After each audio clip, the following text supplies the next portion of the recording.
نحمده ونستعينه ونستغفره ونؤمن به ونتوكل عليه ونعوذ بالله من شرور أنفسنا ومن سيئات أعمالنا من يهده الله فلا مضل له ومن يضلل فلا هادي له وأشهد أن لا إله إلا الله وحده لا شريك له وأشهد أن محمدا عبده ورسوله يا أيها الذين آمنوا اتقوا الله حق تقاته ولا تموتن إلا وأنتم مسلمون يا أيها الناس اتقوا ربكم الذي خلقكم من نفس واحدة وخلق منها زوجها وبث منهما رجالا كثيرا ونساء واتقوا الله الذي تساءلون به والأرحام إن الله كان عليكم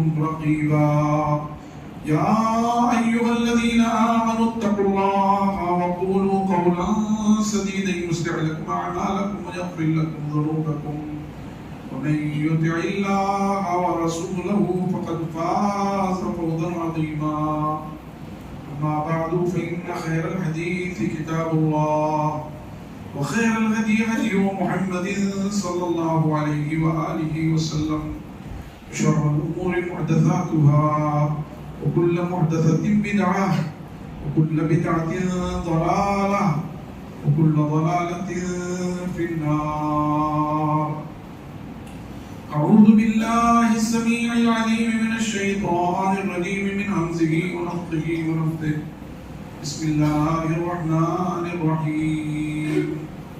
قاف والقرآن المجيد بل عجبوا أن جاءهم منذر منهم فقال الكافرون هذا شيء عجيب أإذا متنا وكنا ترابا ذلك رجع بعيد قد علمنا ما تنقص الأرض منهم وعندنا كتاب حفيظ بل كذبوا بالحق لما جاءهم فهم في أمر مريج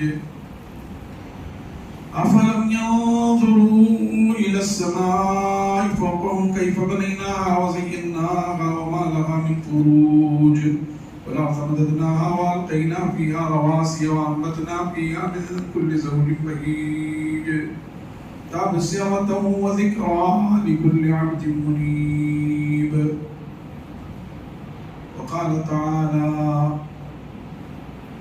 وقلت استغفروا ربكم إنه كان غفارا يرسل السماء عليكم مدرارا ويمددكم بأموال وبنين ويجعل لكم جنات ويجعل لكم أنهارا ما لكم لا ترجون لله وقارا. وقال وما كان الله ليعذبهم وأنت فيهم وما كان الله معذبهم وهم يستغفرون. حمد و ثنا عظمتوں کی بڑائی بڑائی بزرگی اللہ رب العالمین کو لاحق و زیبا ہے جو تمام طرح کے عیوب و نقائص سے پاک ہے، جس کی مشیت اور مرضی پر کائنات کا سارا نظام جاری و ساری ہے، جو انسانوں کو آسانیوں کشادگی فراخی سے ہمکنار کرتا ہے اور مشکلات تکالیف اور آزمائش سے دوچار کرتا ہے، جو انسانوں پر کبھی کبھی اپنی قدرت کے مظاہر سختی کے ماحول میں پیش کرتا ہے تاکہ وہ اللہ کی طرف رجوع کرے، اس کے سامنے دست ثواب دراز کرے، اس سے عاجزی اور تضرع کرے، اس سے توبہ و استغفار کرے، اپنے گناہوں کی معافی چاہیں، اپنی زندگی کا جائزہ لیں، اپنے شب و روز کے بارے میں سوچیں کہ کیسے گزر رہے ہیں۔ بے شمار صلاۃ و سلام نازل ہوں تمام انبیاء کرام، بالخصوص نبی آخر الزمان جناب محمد رسول اللہ صلی اللہ علیہ وآلہ وسلم پر کہ آپ نے انسانیت کو اور خاص طور سے امت مسلمہ کو اللہ تبارک و تعالیٰ کو راضی کرنے کے جتن بتائے، طریقہ سکھائے، آداب بتائے، کس طرح اللہ کو راضی کیا جائے، کیسے اس کے غیظ و غضب سے بچا جائے، کیسے اس کی گرفت اور پکڑ سے اپنے آپ کو بچایا جائے، کیسے اس کی رحمتوں کا حقدار اور سزاوار بنایا جائے۔ اللہ کے رسول صلی اللہ علیہ وسلم نے امت کے سامنے یہ تمام کے تمام امور عملی طور پر اور قولی طور پر بتا دیے، زبان سے ارشاد فرما دیا، عمل سے امت کے سامنے نمونہ پیش کر دیا۔ آپ کے سامنے اگر کوئی کام ہوا وہ شریعت کے موافق ہے تو آپ نے اس پر سکوت اختیار کیا، آپ کے سامنے کوئی ایسا کام ہوا جو شریعت کے خلاف ہے تو آپ نے اس پر تنبیہ فرمائی۔ دین کا کل اثاثہ اور دین کی کل بنیاد یہی سے ہے۔ شرعی احکام انہی تینوں طریقوں سے حاصل کیے جا سکتے ہیں، یا تو قول سے، یا فعل سے، یا تقریر سے۔ تقریر کا مطلب آپ کے سامنے جو کیا گیا اور آپ نے اس پر سکوت اختیار کیا، وہ تقریر ہے۔ ہم اور آپ جن ایام سے گزر رہے ہیں، ہر ایک کی زبان پر یہ بات ہے اس سال بارش نہیں ہو رہی ہے، یا اس سال بارش کم ہے۔ ابھی میں ممبئی میں تھا تو وہاں ہر کوئی یہ کہتا تھا سابقہ سالوں کے مقابلے میں اس سال بارش بہت کم ہے، جبکہ ہم یہ سمجھتے رہے، سنتے رہے کہ بارش بہت ہو رہی ہے۔ ہمارے مالیگاؤں میں بارش کی کمی ہے، دنیا کے اور بہت سارے خطوں میں کمی ہے، کہیں بہت زیادہ بارش ہے۔ تو بارش کا بہت زیادہ ہونا بھی اللہ کی طرف سے آزمائش ہے، اور نہ ہونا بھی اللہ تعالیٰ کی طرف سے آزمائش ہے۔ رسول اللہ صلی اللہ علیہ وسلم جمعہ کے دن خطبہ ارشاد فرما رہے تھے، ایک دیہاتی مسجد کے بیچ والے دروازے سے داخل ہوا اور اس نے کھڑے کھڑے ہی اللہ کے رسول صلی اللہ علیہ وسلم سے عرض کیا، اللہ کے رسول صلی اللہ علیہ وسلم، مویشی تباہ و برباد ہو گئے، سارا مال و منال مٹ گیا، راستے منقطع ہو گئے، اللہ سے دعا فرمائیے کہ اللہ تعالیٰ ہم پر بارش نازل فرمائے۔ اللہ کے رسول صلی اللہ علیہ وسلم نے اپنا دست مبارک بلند کیا، دعا فرمائی، اللہم اسقنا اللہم اسقنا اللہم اسقنا۔ راوی کا بیان ہے کہ مدینہ طیبہ کے بغل میں سلا پہاڑی ہے، تھوڑی دوری پر، اب وہاں تک میدان بالکل صاف، کوئی بدلی نہیں، کچھ نہیں۔ اچانک ادھر سے ایک بدلی اٹھی اور پورے آسمان پہ پھیل گئی، اور ابھی آپ منبر سے اترے بھی نہیں تھے کہ بارش شروع ہو گئی، اور بارش کے قطرات آپ کے سر مبارک اور داڑھی پر گرنے لگے، اور پھر بارش ہونا شروع ہوئی تو ایسی بارش ہوئی، پورے ہفتے بارش ہوتی رہی، پورے ہفتے بارش ہوتی رہی، یہاں تک کہ اگلے جمعہ کو پھر وہی شخص یا دوسرا کوئی، راوی کو اشکال ہے کہ وہی شخص یا دوسرا کوئی پھر مسجد کے بیچ والے دروازے سے داخل ہوا، اور اس نے کہا، اللہ کے رسول صلی اللہ علیہ وسلم، ہلکت الاموال وتہدمت البیوت، اللہ کے رسول صلی اللہ علیہ وسلم، مال تو بہ گیا، سب تباہ و برباد ہو گیا، گھر ڈہ گئے، مویشی تباہ ہو گئے، اللہ سے دعا فرمائیے کہ اللہ تعالیٰ بارش روک دے۔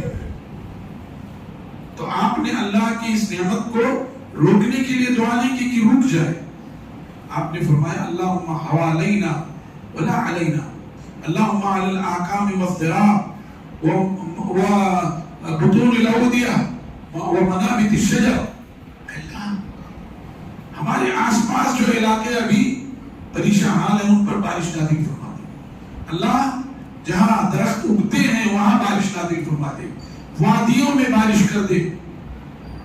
اور پھر ابھی صحابی کہتے ہیں کہ ہم لوگ مسجد سے نکلے ہی نہیں تھے کہ بدلی چھٹ گئی، آپ ہاتھ سے اشارہ کرتے جاتے تھے، ہاتھ سے اشارہ کرتے جاتے تھے، جس طرف اشارہ کرتے تھے بدلیاں چھٹتی چلی جاتی تھی، یہاں تک کہ جب ہم صلاۃ جمعہ سے فارغ ہو کر نکلے تو دھوپ میں نکلے۔ تو بارش جو ہے زیادہ ہو جائے تو بھی آزمائش اور نہ ہو تو بھی آزمائش۔ یہ بارش رک کیوں جاتی ہے؟ جب روئے زمین پر محارم کا ارتکاب ہونے لگے، جب معصیت کا ارتکاب ہونے لگے، جب لوگ اللہ کے حدود کو پھلانگنے لگے، اللہ کے حدود اور احکام کی پامالی کرنے لگے، تو بارش رک جاتی ہے۔ اللہ تعالیٰ جب روئے زمین پر اس کے احکام کی پامالی ہوتی ہے تو بطور غضب، بطور غصہ لوگوں سے بارش کو چھین لیتا ہے، روک دیتا ہے، پھر لوگ قحط سالی میں مبتلا ہو جاتے ہیں اور پریشان ہو جاتے ہیں۔ بارش نہ ہو تو کیا حال ہوگا؟ غزوہ تبوک سخت گرمی کے موسم میں یہ غزوہ پیش آیا، اسی لیے اس کو جیش العسرہ بھی کہتے ہیں۔ پانی کی ایسی کمی تھی کہ لوگ اپنا اونٹ ذبح کرتے، ذبح کرنے کے بعد اس کا گوشت کھاتے، لیکن اس کی پوچھ چیر کر کے اور لید کو نچوڑتے، اور نچوڑنے کے بعد جو پانی ملتا وہ پی لیتے۔ یہ حالت ہو گئی تھی۔ آپ کو سن کر کے قیا آنے لگے گی، لیکن آپ بھی یہ مسئلہ اچھی طرح جانتے ہیں۔ پیاس نہ جانے دھوبی گھاٹ، دھوبی نے گندے سندے کپڑے وہاں دھوئے ہیں، پیاس لگی ہوئی ہے، آدمی پی لیتا ہے۔ یہ کیفیت ہوتی ہے۔ تو جب محارم کا ارتکاب ہونے لگے تو اللہ تبارک و تعالی پھر اپنی رحمت روک لیتا ہے۔ جب لوگ صدقات و خیرات روک لیں تو اللہ تبارک و تعالی پھر بارش روک دیتا ہے، پھر ان کے مال کو تباہ کر دیتا ہے۔ اور باغ والوں کا واقعہ مشہور ہے کہ ان کا باغ جب تھا تو اس باغ سے یتیموں کو، مسکینوں کو، مسافروں کو دیا کرتا تھا، لیکن جب باپ کی وفات ہوئی لڑکوں نے سوچا ابا بیوقوف تھا، جیسے آج کل کی نوجوان نسل سمجھتی ہے، وہ دادا بیوقوف تھے، اٹھا کے سب دے دیتے تھے، کھلیان میں غلہ ہوتا تھا گھر پہ بھی نہیں آنے دیتے تھے، اور وہیں سے یتیموں، مسکینوں، بیواؤں کو دے دیتے تھے۔ دادا بیوقوف تھے، ہم ہوشیار ہیں۔ اللہ کی لاٹھی پڑنے لگتی ہے جب، تو ساری ہوشیاری نکل آتی ہے۔ سوچا کہ ابا بیوقوف تھے، چلو رات کے اندھیرے میں توڑ لاتے ہیں سارے پھل، سارے کھجور، کچھ نہیں دیں گے کسی کو۔ اور گئے تو دیکھا سب ختم، سب ختم ہے، کچھ نہیں رہ گیا، کٹی ہوئی کھیتی ہو گئی۔ تو جب لوگ صدقات و خیرات روک دیتے ہیں تو بھی بارش رک جاتی ہے۔ ایسے ہی بارش نازل کب ہوتی ہے؟ جب لوگ توبہ و استغفار کرتے ہیں، اللہ سے کثرت سے اللہ سے مغفرت طلب کرتے ہیں، اپنے گناہوں کی معافی مانگتے ہیں، ایک ایک گناہ یاد کرتے ہیں، استغفر اللہ الذی لا الہ الا هو الحی القیوم واتوب الیہ، یا استغفر اللہ واتوب الیہ کہتے ہیں، اور زبان سے نہیں کہتے ہیں، دل سے کہتے ہیں، اعضاء اور جوارح سے اس کو ثابت کرتے ہیں، تو بارش ہوتی ہے۔ نوح علیہ السلام نے اپنی قوم کو سمجھایا اور ان سے یہ کہا فَقُلْتُ اسْتَغْفِرُوا رَبَّكُمْ إِنَّهُ كَانَ غَفَّارًا، اللہ سے درخواست لگائی، کہا اللہ میں نے ان کو سمجھایا، اپنے پروردگار سے، اپنے رب سے استغفار طلب کرو، إِنَّهُ كَانَ غَفَّارًا، بہت زیادہ بخشنے والا ہے، اور اس کا فائدہ یہ ہوگا يُرْسِلِ السَّمَاءَ عَلَيْكُمْ مِدْرَارًا، وہ تم پر آسمان کو برستا ہوا چھوڑ دے گا، وَيُمْدِدْكُمْ بِأَمْوَالٍ وَبَنِينَ، اور وہ تمہاری مدد کرے گا مال اور اولاد سے، وَيَجْعَلْ لَكُمْ جَنَّاتٍ وَيَجْعَلْ لَكُمْ أَنْهَارًا، اور وہ تمہارے لیے باغات اور نہریں دے دے گا، جاری کر دے گا۔ تو بارش کے لیے سب سے اہم نسخہ یہ ہے کہ آدمی اللہ سے توبہ و استغفار کرے۔ عمر رضی اللہ تعالیٰ عنہ کے بارے میں آتا ہے کہ ایک مرتبہ استسقاء کے لیے نکلے، لوگوں کو صلاۃ استسقاء پڑھائی اور استغفار کیا، اور اس کے بعد کہا چلو۔ پھر لوگوں نے کہا کہ ابھی آپ نے تو استسقاء کی دعا کی ہی نہیں، کہہ رہے چلو۔ کہا میں نے بارش کے دروازے کو کھٹکھٹا دیا ہے، میں نے استغفار کیا ہے، وہ استغفار ہی بارش کا سبب ہے۔ تو حقیقی معنوں میں استغفار بڑی اہم چیز ہے۔ یرسل السماء علیکم مدرارا، آج ہم لوگ اکثر و بیشتر ہر آدمی جب دوسرے سے ملتا ہے اولاد نافرمان ہو گئی ہے، باغی ہو گئی ہے، کہنا نہیں مانتی ہے، ہم نے یہ مال کیسے کیسے جمع کیا، سر کا پسینہ پیر تک بہایا، پیر کا پسینہ سر تک بہایا، لیکن اولاد آج نافرمان ہو گئی ہے۔ یاد رکھو اگر اولاد کی اصلاح چاہتے ہو تو استغفار کرو، استغفار کرو. یرسل السماء علیکم مدرارا ویمددکم باموال وبنین، وہ تمہاری مدد کرے گا مال سے اور اولاد سے. اولاد تمہاری فرمانبردار ہو جائے گی. وبنین شہودا، کثرت سے استغفار کرو، اللہ تبارک و تعالی تمہاری دعائیں سنے گا. اور ظاہر ہے استغفار زبان سے نہیں، میں نے ابھی عرض کیا دل سے، اعضاء اور جوارح سے.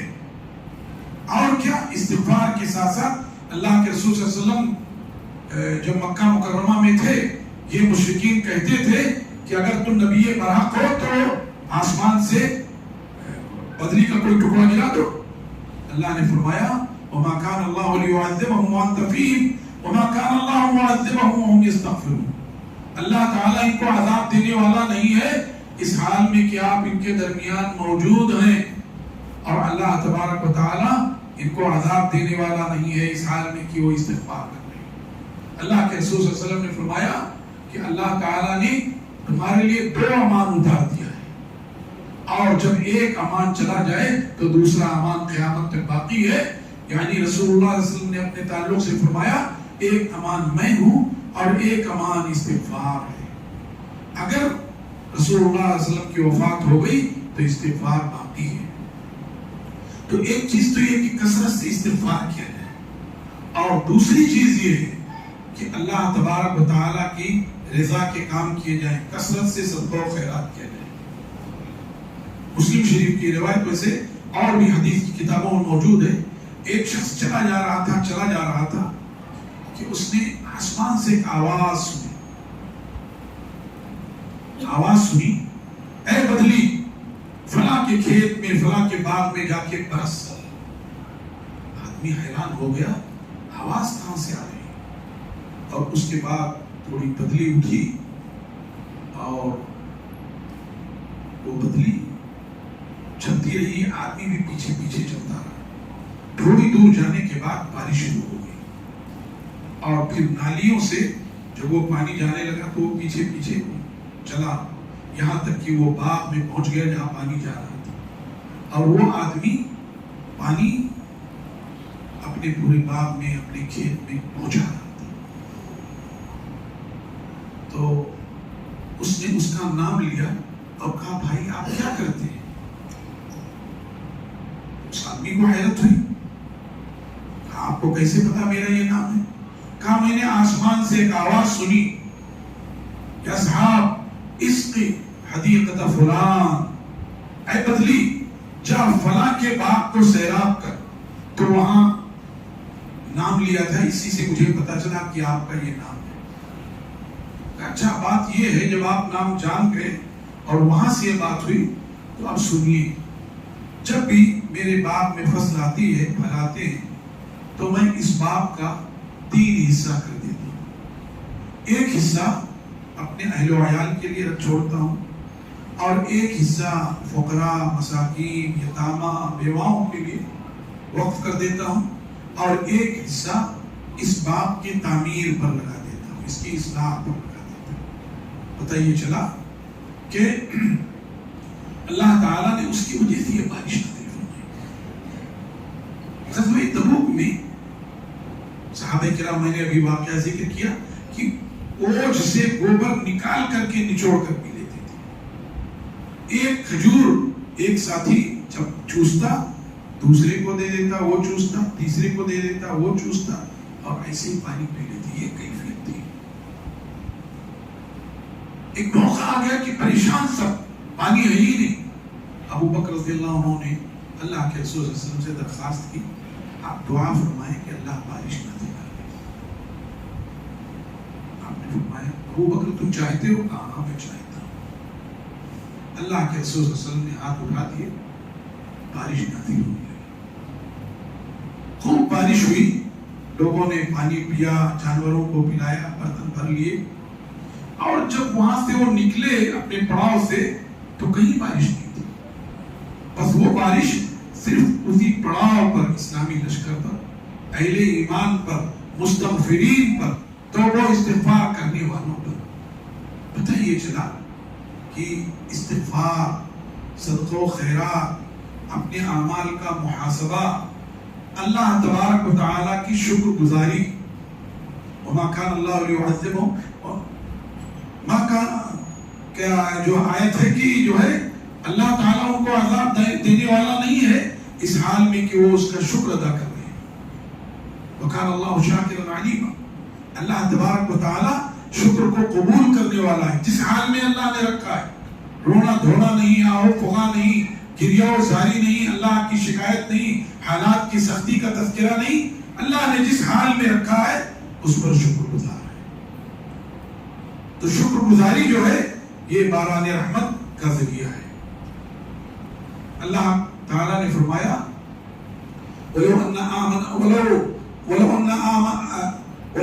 الْقُرَىٰ آمَنُوا وَاتَّقَوْا لَفَتَحْنَا عَلَيْهِمْ بَرَكَاتٍ مِّنَ السَّمَاءِ وَالْأَرْضِ. اگر بستیوں والے ایمان لے آئیں اور اللہ کا تقوی اختیار کریں. ظاہر ہے استغفار کے ساتھ ایمان کامل، ایمان صحیح اور تقوی اگر اللہ کا اختیار کریں تو اللہ تبارک و تعالی جو ہے ان کو آسمان سے رزق کے دہانے کھول دے گا. وَلَوْ أَنَّ أَهْلَ الْقُرَىٰ آمَنُوا وَاتَّقَوْا لَفَتَحْنَا عَلَيْهِمْ بَرَكَاتٍ مِّنَ السَّمَاءِ، ہم ضرور بھی ضرور ان پر آسمان کے اور زمین کے دہانے کھول دیں گے. اور دوسرے مقام پہ اللہ نے فرمایا لَأَكَلُوا مِن فَوْقِهِمْ وَمِن تَحْتِ أَرْجُلِهِمْ. اہل کتاب کو خطاب کیا گیا تھا کہ اگر یہ ایمان لے آئیں اور صحیح طور پہ عمل کرنے لگے تو اللہ تبارک و تعالی ان کو اوپر سے بھی کھلائے گا اور نیچے سے بھی کھلائے گا. تو ضروری یہ ہے کہ ہم توبہ و استغفار کریں، اپنے اندر اللہ کا خوف، اس کی خشیت پیدا کریں، اس کے اوامر پر عمل کریں، اس کے نواہی سے اجتناب کریں. ضروری ہے کہ ہم صدقہ و خیرات کریں. ضروری ہے کہ اللہ تبارک و تعالیٰ کے سامنے اپنی عاجزی، اپنی تضرع پیش کریں. ضروری ہے کہ اللہ تبارک و تعالیٰ سے بھیک مانگیں. اور ظاہر ہے دعا کی قبولیت کے لیے ضروری ہے کہ ہمارا رزق حلال ہو، ہمارا رزق حلال ہو. ہم جو کچھ کھا رہے ہوں، جو پی رہے ہوں، جو پہن رہے ہوں، جو کما رہے ہوں، یہ سب حلال ہو. ورنہ کیا ہوگا کہ ہم دعائیں مانگیں گے لیکن ہماری وہ دعائیں قبول نہیں ہوں گی. ہم دعائیں مانگیں گے لیکن وہ دعائیں قبول نہیں ہوں گی، اس لیے کہ اللہ تبارک و تعالیٰ نے حکم دیا ہے اس بات کا. اللہ تعالیٰ نے پہلے عمومی حکم دیا یا ایھا الناس کلوا مما فی الارض حلالا طیبا ولا تتبعوا خطوات الشیطان انہ لکم عدو مبین. اے لوگو کلوا من طیبات یا ایھا الناس کلوا مما رزقناکم، لوگو کھاؤ اس سے جو ہم نے تمہیں رزق دیا ہے، اور شرط یہ ہے کہ وہ رزق حلال بھی ہو اور طیب بھی ہو، جائز بھی ہو اور طیب بھی ہو. طیب اس طور پر کہ ایک رزق حلال ہے لیکن وہ سڑ گل گئی ہے، خراب ہو گئی ہے، تو اب وہ آپ کی صحت کے لیے نقصان دہ ہے، آپ اسے نہیں کھا سکتے. دال چاول کھاتے ہیں آپ، لیکن اگر وہ کئی دن گزر گئے، 2-3 دن گزر گئے تو اس میں سڑاہٹ اور بساط پیدا ہو جائے گی اور اس میں کیڑے پڑ جائیں گے. ظاہر ہے وہ آپ کے معدے کے لیے، ہمارے معدے کے لیے نقصان دہ ہے. تو حلال اور طیب چیزیں کھاؤ، عمومی حکم دیا اللہ تعالیٰ نے. اور پھر اس کے بعد اہل ایمان کو خطاب کیا یا ایھا الذین آمنوا کلوا من طیبات ما رزقناکم واشکروا للہ ان کنتم ایاہ تعبدون. اے ایمان والو اگر واقعتاً تم اللہ تبارک و تعالیٰ کی عبادت کرتے ہو تو پاک اور حلال چیزیں کھاؤ. کلوا من طیبات ما رزقناکم. اور پھر اسی پر نہیں، انبیاء اور رسول علیہ الصلوات والتسلیم کو حکم دیا کہ پاک چیزیں کھاؤ. یا ایھا الرسول کلوا من الطیبات واعملوا صالحا. پاک چیزوں سے کھاؤ اور نیک کام کرو. انبیاء کو حکم ہے نیک کام کرو، جبکہ ان کے اگلے پچھلے سارے گناہ بخش دیے گئے، جبکہ ان کی تربیت اللہ تبارک و تعالیٰ کی نگرانی میں ہوئی، اس کے باوجود حکم ہو رہا ہے واعملوا صالحا، نیک کام کرو. اس تناظر میں ہم سمجھ سکتے ہیں کہ پاک کمائی کا، پاک رزق کا کتنا بڑا رول ہے. ایک شخص چلتے چلتے دور سے چلا آ رہا ہے، چلتے چلتے اس کی سواری کمزور ہو گئی، دبلی پتلی ہو گئی، اس کے کپڑے غبار سے ہٹ گئے، اس کے بال پراگندہ ہو گئے، اور آ کر کے ہاتھ اٹھاتا ہے اور کہتا ہے یا ربی یا ربی، اور وہاں عرش سے اس کی آواز کو ٹھکرا دیا جاتا ہے اور یہ کہہ دیا جاتا ہے کہ تیرا کھانا، تیرا پینا، تیرا پہننا، تیری غذا ساری کی ساری حرام ہے، تو پھر تیری دعا قبول کہاں سے؟ آج امت جن مشکلات اور مصائب سے دوچار ہے، اور جیسے حالات خراب سنگین حالات ہیں پوری دنیا کی امت مسلمہ پر، اور خاص طور سے ہندوستان کی امت مسلمہ پر جیسے سنگین حالات ہیں، ہم میں سے ہر دل درد مند ہاتھ اٹھاتا ہے اور اللہ سے دعا کرتا ہے، لیکن مشکلات ہیں کہ ٹلنے کا نام نہیں لیتے، بڑھتے چلے جاتے ہیں۔ اس لیے جائزہ لینے کی ضرورت ہے، کہیں ایسا تو نہیں کہ ہماری غذا، ہمارا کھانا پینا یہ مشتبہ ہو یا سیدھا سیدھا حرام ہو۔ تو ان اسباب کی وجہ سے بارش ہوتی ہے اور ان اسباب کی وجہ سے بارش رک جاتی ہے۔ آئیے ہم سب مل کے دعا کرتے ہیں کہ اللہ تعالی ہم پر اپنے فیضان کا نزول فرما دے۔ اللہ یہ گنہگار بندے، یہ گنہگار مسلیان، یہ گنہگار مرد اور خواتین سب تیرے جناب میں حاضر ہیں، تیرے گھروں میں سے گھر میں موجود ہیں، اور تجھ سے یہ التجا کرتے ہیں کہ اللہ محض اپنے فضل و کرم سے ہم پر بارش نازل فرما دے۔ اللہ ہمیں اعتراف ہے کہ ہم گنہگار ہیں، خطا کار ہیں، سیاہ کار ہیں۔ اللہ ہمیں یہ اعتراف ہے کہ ہماری کمائی بھی مشتبہ ہے۔ اللہ ہمیں یہ اعتراف ہے کہ ہم سے غلطیوں پر غلطیاں ہو رہی ہیں، لیکن اے اللہ ہم تجھے دعائی دیتے ہیں کہ ہم تیرے بندے ہیں، تیری توحید کا اقرار و اعتراف کرتے ہیں۔ اے اللہ ہم گنہگار صحیح لیکن ہم موحد ہیں، اے اللہ ہم گنہگار صحیح لیکن تیرے رسول کے نام لیوا ہیں، اے اللہ ہم گنہگار صحیح لیکن تیرے رسول کے امتی اور تیرے رسول کی سنتوں پر عمل کرنے والے ہیں، اے اللہ ہم گنہگار صحیح لیکن تیرے جناب میں اپنی پیشانی جھکاتے ہیں، تیرے جناب میں اپنا ماتھا ٹیکتے ہیں، اے اللہ تجھی سے التجا کرتے ہیں، اے اللہ تجھی سے لو لگاتے ہیں۔ ایاک نعبد و ایاک نستعین، اے اللہ تم اپنے فضل و کرم سے ہم پر بارش نازل فرما دے۔ اے اللہ جہاں جہاں بارش کی کمی ہے وہاں بارش کا نزول فرما دے، جہاں جہاں بارش کی زیادتی ہے اس جگہ سے ہٹا کر دوسری جگہوں پر بارش بھیج دے۔